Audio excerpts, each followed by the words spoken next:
салом, хушомадед ба барномаи хабар барои ту.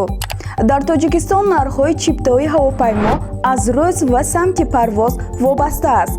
бахусус нархи чиптаҳо дар самти шаҳрҳои душанбе ба Русия боло рафтааст.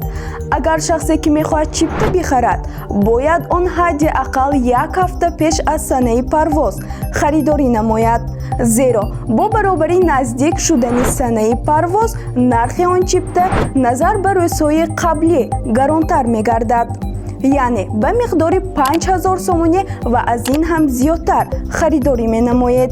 чуноне ки яке аз коркунони хазинаҳои чиптафурӯшӣ қайд намуд, 3-4 рӯз пеш нархҳо тамоман дигар буданд.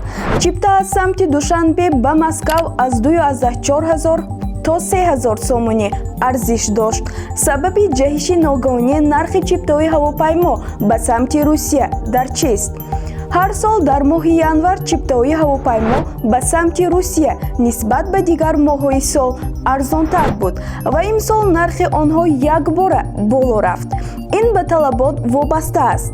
чӣ қадаре ки одамон мехоҳанд чипта бихаранд, ҳамон қадар нархи он гаронтар мешавад ва нархҳоро ширкатҳои ҳавопаймоӣ муқаррар мекунанд.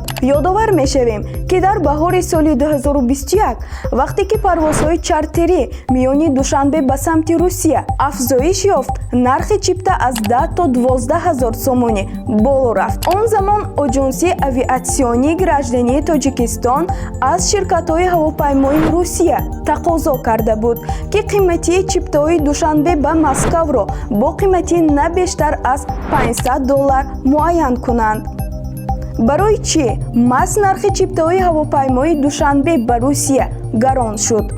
оё шумо бо чунин нархи чипта сафар ба Русияро лозим мешуморед? фикру андешаатонро дар шаҳр нависед. ин буд хабар барои ту. то ин дам бо шумо будам ман Мафтуна Гадойбоева.